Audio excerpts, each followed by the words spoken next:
Vinícius, bora para a questão 6. Vamos lá, questão 6. Olha como que começa. Errar é humano.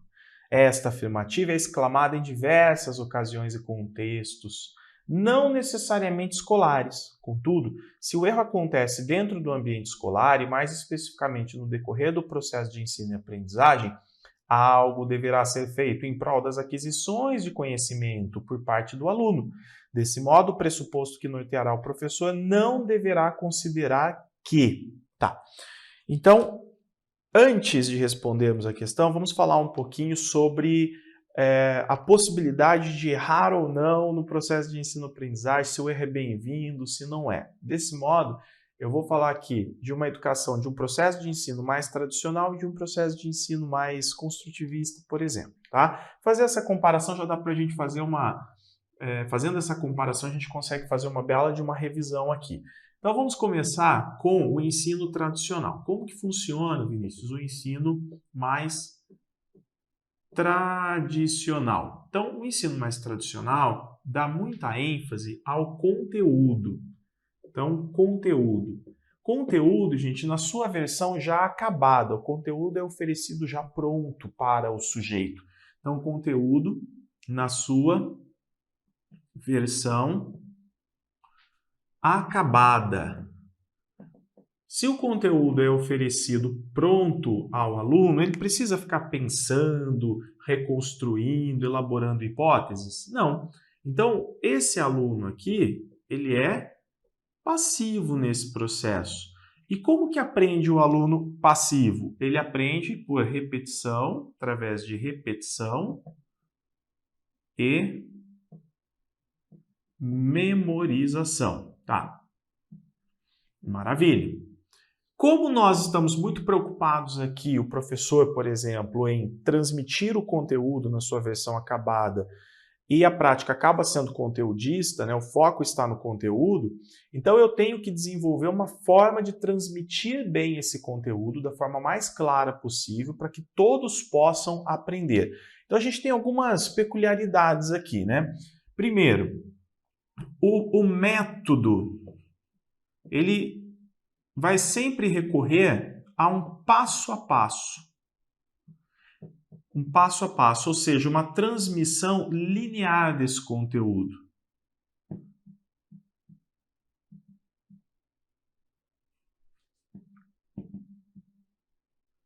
Há um passo a passo. Beleza? Tranquilo. Outro ponto que também importa para nós aqui é que, sendo esse passo a passo igual para todos, isso aqui caracteriza um ensino bastante homogêneo.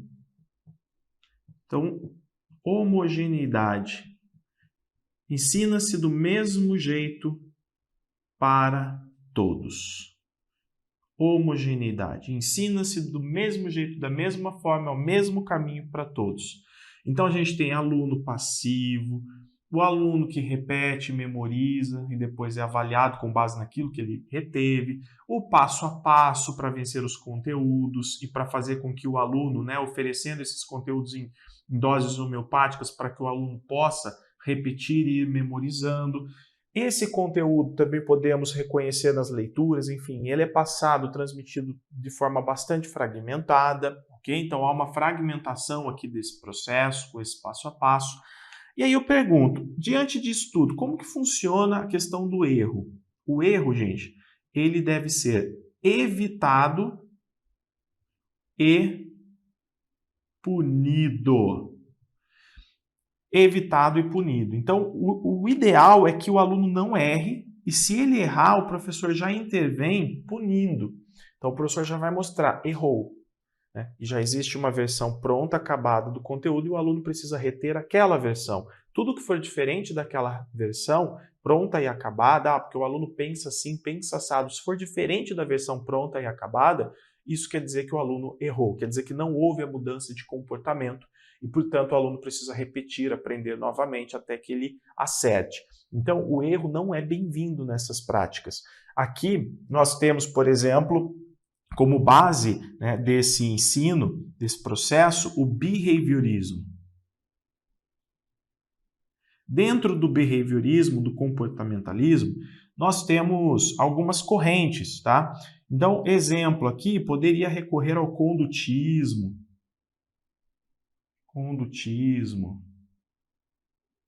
Tem o associacionismo, né? Associacionismo, que também é corrente do behaviorismo, enfim. Então, seria aqui, teríamos como base a abordagem mais comportamentalista. Beleza, isso aqui caracteriza o ensino tradicional. ênfase, foco no conteúdo na sua versão acabada. Ok. Agora vamos mudar, vamos falar um pouquinho de um ensino construtivista. Como que seria um ensino construtivista? Só nós compararmos agora, não é? Também, gente, aqui talvez não tenha muita relação o que eu estou falando, por quê? Porque eu estou dizendo tradicional de um lado, construtivista do outro. Eu poderia falar um ensino mais behaviorista de um lado e cognitivista, de repente, de outro, ou construtivista. Talvez tivesse um pouco mais de paralelismo, não é? Mas como eu quero facilitar a compreensão, então a gente já caracteriza aqui o ensino tradicional associando ao behaviorismo e aqui eu venho direto para as práticas construtivistas. Bem, o que acontece? Vamos lá, vamos comparar. A ênfase aqui do processo está no conteúdo. E aqui? A ênfase aqui está na aprendizagem. O professor aqui, primeiro, ele está preocupado em entender o seguinte: como o aluno aprende. Tanto que construtivismo, gente, não é um método, tá bom? Eu vou até colocar aqui, ó. Construtivismo não é método. O construtivismo é chamado de base teórico-filosófica, muitas vezes. Por quê? Porque é ele que vai oferecer bases teóricas para que o professor entenda como o aluno aprende e o professor, então, fica livre para desenvolver o método que ele quiser, desde que ele esteja primeiramente preocupado com a aprendizagem. Aqui, para ensinar bem, a ideia não é descobrir qual é o melhor método. Antes, eu tenho que descobrir como o aluno aprende. E como o aluno aprende, varia demais, porque os alunos são diferentes. Então, eu preciso analisar a turma que eu tenho ali na minha frente. Eu tenho que saber quem são os meus alunos. Aqui, a busca é pelo método ideal. Se eu tenho que ensinar o conteúdo, qual é o método ideal? Procura-se o método ideal para ensinar o conteúdo sem qualquer preocupação com como o aluno se aprende. Aqui, repito, a preocupação é como o aluno aprende. Beleza. Então, visto isso, vamos lá. Foco no conteúdo. Aqui, preocupação, então, como o aluno aprende. Ok. Outro ponto. O aluno aqui, pessoal, passivo. E desse lado, ativo. Então, eu vou considerar que o aluno constrói conhecimento. E por que eu considero isso?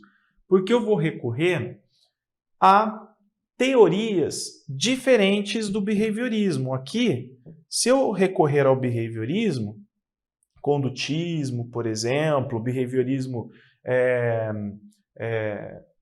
pavloviano, né, ou de John Watson, ou então de Skinner. Então, se eu recorrer ao behaviorismo, eu estou mais focado nesse modelo aqui de ensino-aprendizagem. Agora, se eu recorrer a autores como Piaget, Vygotsky, quem mais? Auspel, e existem outros, né? Etc. Autores cognitivistas. Já muda, porque aqui nós temos autores que estão preocupados em como o sujeito aprende, considerando aquilo que é interno ao sujeito. Porque o behaviorismo está preocupado com aquilo que acontece fora do sujeito. Porque é o ambiente que vai oferecer a possibilidade da aprendizagem. Aqui o sujeito aprende internamente.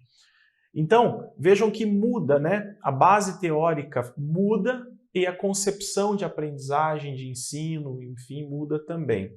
Então, nós temos outras fontes aqui. Esse aluno é um aluno ativo. É um aluno ativo. O aluno ativo é aquele que constrói conhecimento. Só que eu tenho que considerar que a pessoa constrói conhecimento a partir das suas experiências, dos seus conhecimentos prévios. Então, eu valorizo aquilo que o sujeito traz. Nessa prática aqui, por exemplo, quando o aluno chega na escola, ele é tábula rasa. Então, aquilo que ele tem de conhecimentos prévios não é considerado. Ele só vai ter alguma coisa à disposição a partir do momento que ele iniciar o processo de ensino-aprendizagem na escola e a partir do momento que a escola depositar algo nele. Aqui não, aqui eu já considero que as pessoas vivem experiências, elas carregam suas experiências culturais, elas já têm esquemas, certos esquemas desenvolvidos para entender o mundo. Por mais que ainda não seja o suficiente para ter uma visão elaborada de mundo, já é um ponto de partida. E isso vai influenciar na forma como o sujeito constrói conhecimento. Então, esse sujeito ativo é o sujeito que constrói conhecimento internamente. Constrói conhecimento internamente. E Vinícius, para esse sujeito construir conhecimento internamente, para estimular esse processo, eu vou oferecer um passo a passo? Não. Aqui nós vamos trabalhar com problematização. Um exemplo de caminho para a aprendizagem é a problematização. A problematização é muito importante, por quê? Porque ela faz com que o sujeito tenha que pensar. Ela faz com que o sujeito tenha que utilizar ali a reflexão, ter que pensar sobre um objeto, assimilar um objeto exige um esforço, exige uma ação metacognitiva. E essa ação metacognitiva é fundamental para a aprendizagem. Tá? Então, a problematização exige uma ação metacognitiva. Nessa ação metacognitiva, o sujeito não vai apenas assimilar o objeto, aprender o objeto, mas ele também começa a entender como ele aprende melhor, qual é o melhor caminho para a sua própria aprendizagem. Tá? Bom, outro ponto, então, a questão do erro. Então, diante disso, sabendo que esse aluno constrói conhecimento internamente, e ele passa por um processo de construção do conhecimento. Quer dizer, o conhecimento não é uma foto da realidade. Aqui o conhecimento se eu ofereci o objeto na versão acabada da forma mais clara possível, você simplesmente repete e memoriza, você aprendeu. Memorizou, aprendeu. Não. Aqui, gente, para eu saber se o sujeito aprendeu, ele tem que atribuir um sentido. Aquilo tem que ter sentido. Ele tem que atribuir um significado ao objeto. Não basta simplesmente memorizar. E isso demanda o quê? Um processo. Então, a construção do conhecimento, ela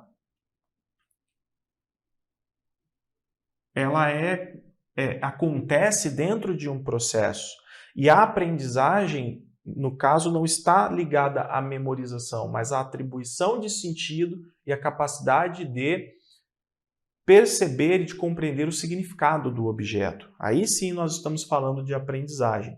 Por exemplo, David Ausubel, uma das coisas que ele vai ensinar é o seguinte: quando que o sujeito aprendeu alguma coisa? Quando ele consegue explicar aquele objeto com as suas próprias palavras. Por quê? Porque aquilo ali faz sentido e ele consegue compreender o significado e por isso ele é capaz de explicar com as suas próprias palavras. Não se trata de simplesmente memorizar. Ação metacognitiva, processo é importante, o processo de aprendizagem. Então, a criança ela vai construindo nesse processo as suas hipóteses. Vejam, por exemplo, na psicogênese da língua escrita, criança pré-silábica, silábica alfabética, alfabética. O que acontece nesse processo? A criança está construindo hipóteses e tem a ajuda ali do professor, tem todo um trabalho para validar essas hipóteses. Ela entra em conflitos. Então, aqui a aprendizagem, esse processo de desenvolvimento não é linear, ele é cheio de contradições, de conflitos, a criança aprende, de repente ela se depara com um problema, ela vê que aquela forma como ela compreendia não está tão exata, está faltando alguma coisa, e assim a criança vai construindo conhecimento. Por isso que o erro é valorizado. Então, nessa prática, o erro não é punido nem evitado. O erro, gente, é valorizado, o erro é importante. Porque quando o sujeito erra, o aluno, o professor tem condições de entender o que esse aluno já sabe, o quanto ele se aproximou dos objetivos e o quanto falta ainda, o que ele ainda não sabe. Ainda não sabe porque ele está em processo de construção do conhecimento. E o professor sabe que ele não pode simplesmente utilizar um método único. Ele tem que trabalhar com a diversidade metodológica. Vejam que aqui, homogeneidade na prática de ensino, um passo a passo, uma transmissão linear igual para todos. Aqui não. Aqui eu preciso oferecer recursos, eu preciso oferecer possibilidades, eu preciso oferecer atividades diversas. Por quê? Porque eu estou trabalhando com alunos que têm ritmos de aprendizagem diferentes, têm conhecimentos prévios diferentes, possibilidades diferentes. Então aqui vamos colocar o seguinte, só para completarmos, né? Então, variedade de atividades. Isso é fundamental. Professor oferecer variedade de atividades. Trabalhar com diversas oportunidades no sentido de fazer com que o aluno participe de formas diferentes também do processo de ensino-aprendizagem. Oferecer abertura para que o aluno possa também dar um feedback e mostrar qual é o caminho que o ajuda mais no processo de aprendizagem. Então, o diálogo está presente nessa prática, porque o professor avalia o aluno, avalia processualmente, mas o aluno também dá feedback para o professor para que o professor possa avaliar a sua própria ação. Tá? Então, aqui, pessoal, nós temos um panorama de 2 caminhos muito comentados em concursos quando a gente fala de ensino e aprendizagem. Tá? Maravilha. Agora, vamos lá, vamos responder a questão. Então, ele quer basicamente a incorreta. Ele diz, o aluno aprende por meio de abstrações reflexivas, retirando as informações necessárias de um dado objeto ou situação que se apresente, coordenando e reordenando suas ações para futuras construções de conhecimento. A letra A está falando o quê?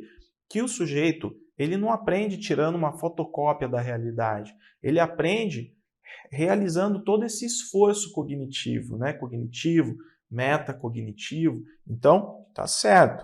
A A está certa, só que nós queremos a incorreta. A B diz assim, existem diferentes estilos cognitivos na aprendizagem, com certeza.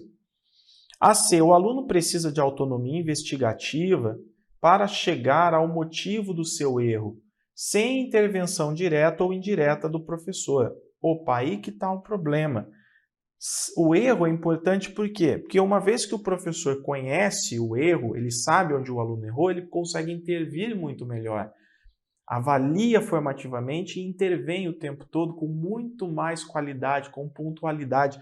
Então, o problema aqui está no sem intervenção, tá? Sem intervenção é o problema. Sim, o professor tem que intervir diretamente. Então, essa está errada. A D, a efetiva aprendizagem reconhece o erro como algo inerente às aquisições do saber. Sim, quando nós estamos aprendendo alguma coisa, é comum, é normal errar, faz parte do processo. Agora, é óbvio, a gente precisa intervir para sanar o erro e não continuar errando ou abandonar o erro. Não é? A ideia é errar para não errar mais na mesma coisa. O aluno aprende por meio de abstrações, extrações e reordenações de informações. Sim, então é uma questão interessante porque você tem todas essas alternativas A, B, D e E para colocar aí no seu material, ok? Beleza, então, vamos para a próxima.